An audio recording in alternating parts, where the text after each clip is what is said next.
everyone, Josh here at House Guitars, continuing the Building a House Guitar video series, and this video is going to focus on the binding of the body, and this is the final step before the body is ready for finish. So just on the bench here, or on my saw in front of me, you see the binding for the guitar, and this is zircotti, which will match the rosette and the fretboard and the bridge and the head plate on this guitar. And over here you see my purfling strips, and these are dyed maple veneer, black and green, same as was used around the rosette on this guitar. And what I do is I buy my my veneer. This is dyed veneer in sheets, and then I cut the thin strips off. And what this allows me to do is make my own purfling combinations. In this case it's black, green, black, but I can use multiple colors or a single color strip if I want. So it allows a lot of flexibility and customization when it comes to the trim of the guitar. So I'm just going to go ahead and glue the purfling onto the binding. And so you'll see I'll take a black strip, a green strip, and a black strip, and I'll put the glue on those and then glue them all up together. And once the purfling is dry on the binding, it gets cleaned up on the sander and then bent in the bending machine, same way the sides were bent.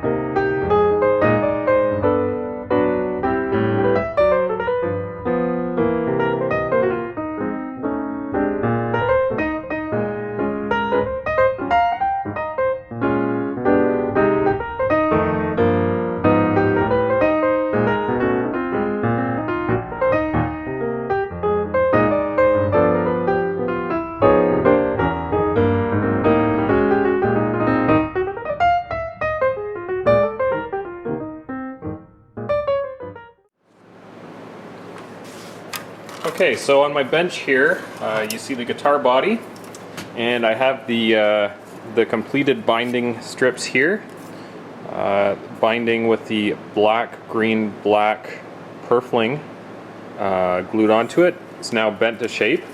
I've also gone ahead and cut out the rest of the purfling strips, same strips that I used for the binding.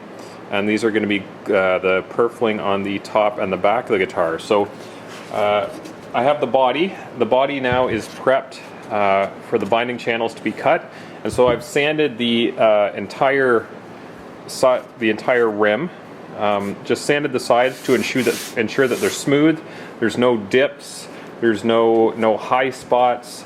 And it's very important that they're properly sanded before you cut the binding channels, because the router for the binding channel is just going to follow the sides. So if there's any dips, any bumps in the sides, those get translated and cut into the binding channels, and you'll end up with a messy looking binding job. So I'm now going to go ahead and cut the channels. Now you can't use a regular router for cutting the binding channels, because the top and the back of the guitar have been arched.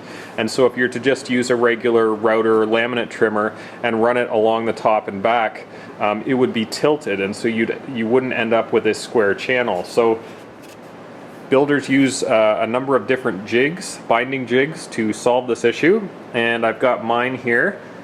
This is a unit I bought a number of years ago from Mark Kett, who's now a really great inlay artist, doing inlay work for the top luthiers, many here in Canada and the US, and I'm sure even beyond that. And I've gone on to make some of these jigs myself, but this is the original unit I bought when I was starting out, and it still works great. And so what you see here is the router, and the guitar rides along these aluminum sliders, and by changing the side of the slider and adjusting the depth of the cutter in and out, I can set this jig to cut any binding purfling combination, and it's always going to cut a square channel, because it just references off the edge of the guitar and the sides. It's not referencing off the curved top and back. So I'm going to go ahead and shoot some video now of the binding channels being cut. And for time's sake, it'll be sped up, and I'm only going to show part of the process. And I'll come back with the binding channels cut, and then will be the installation of the tail wedge.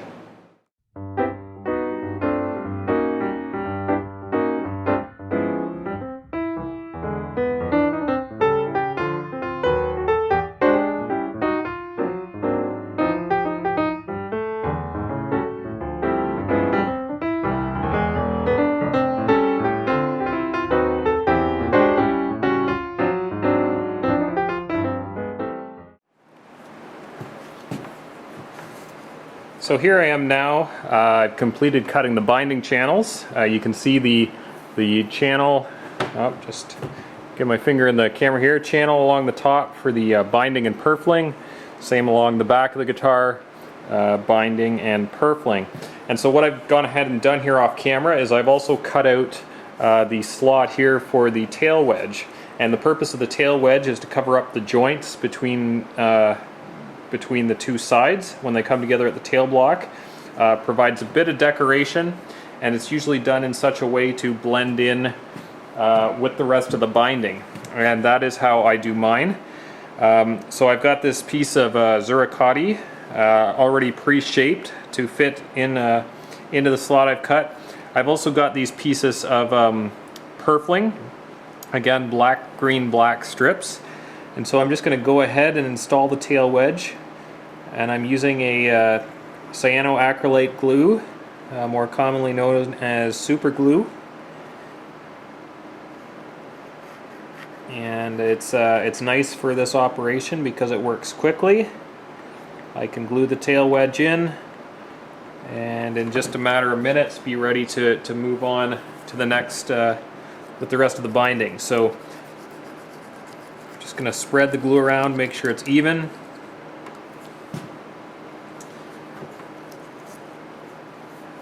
I want to install the purfling.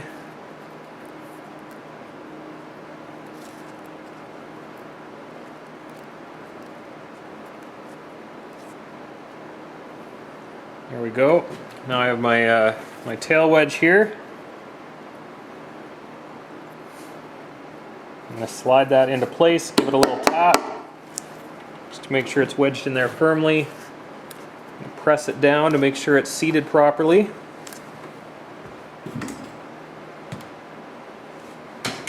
So I'm getting a little bit of glue squeeze out, which is not a bad thing, but I do want to try and clean it up as much as possible before it dries.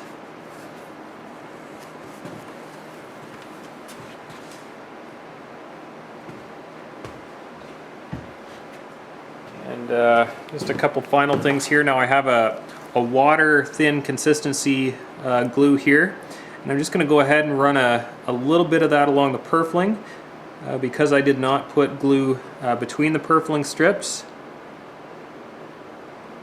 This will actually soak into the purfling. Make sure nothing's going to move around.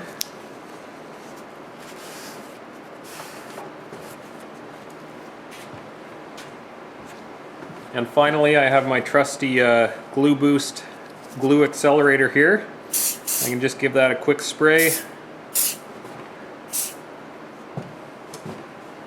And there you have it, the tail wedge is installed. And so I'm going to go ahead and level this off and finish the prep work for the installation of the binding.